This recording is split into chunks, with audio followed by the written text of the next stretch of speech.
Welcome to International Sculpture Day. I'm sorry that I'm not in Atlanta, Georgia, where I was supposed to be for a reception, but with COVID-19, we're all doing our best being sequestered at home.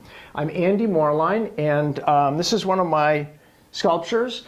I make rocks. My father was a geologist. I never had much of a compulsion or understanding of the geology of the world. In fact, I terribly misunderstood geology. But when I saw scholars' rocks, the Chinese and Japanese and Korean, Asian sensibility of collecting stones and bringing them to their home and into their gardens as a way to bring nature into life, I saw a great relationship between scholars' rocks and the transcendental movement here in North America, the Hudson River School, the attention paid to landscape and the sublime.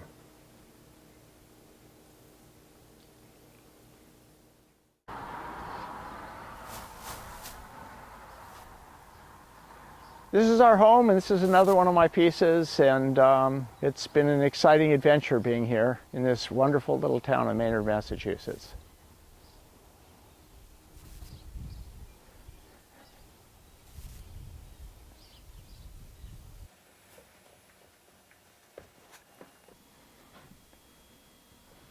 So here's some pieces that I've been working on. I've got this big piece of locust over here that I'm trying to figure out how to interact with in a way that responds to these uniquely shaped and very wonderfully collected stones.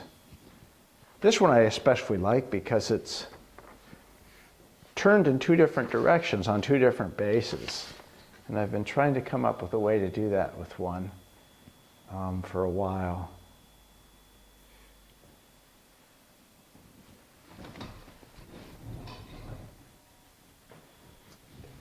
Here's a large-scale work, and I've been kind of working with this idea of how the bases respond to the work. I'm intrigued by how the Chinese have done that interaction and interplay, but I'm really much more interested in kind of the Brancusi approach, where the base and the work are totally integrated.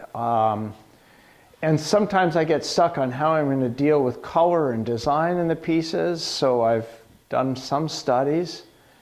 Here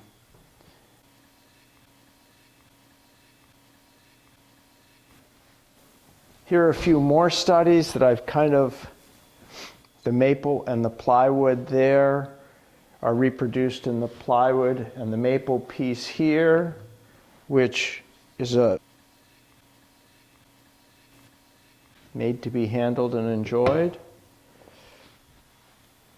on a base that's separate and yet integrated.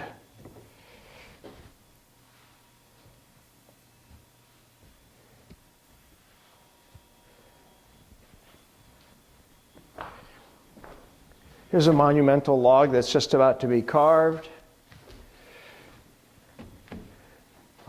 It was a 10-foot log, 42 inches across, that has been basically shaped with gas chainsaws in the out of doors, brought into the studio, now on wheels so I can move it out into the studio in the near future. Just giving it a little bit more drying time. And a study for a piece in styrofoam. Still trying to figure out what colors and design will go on this. Thanks for coming to my studio today.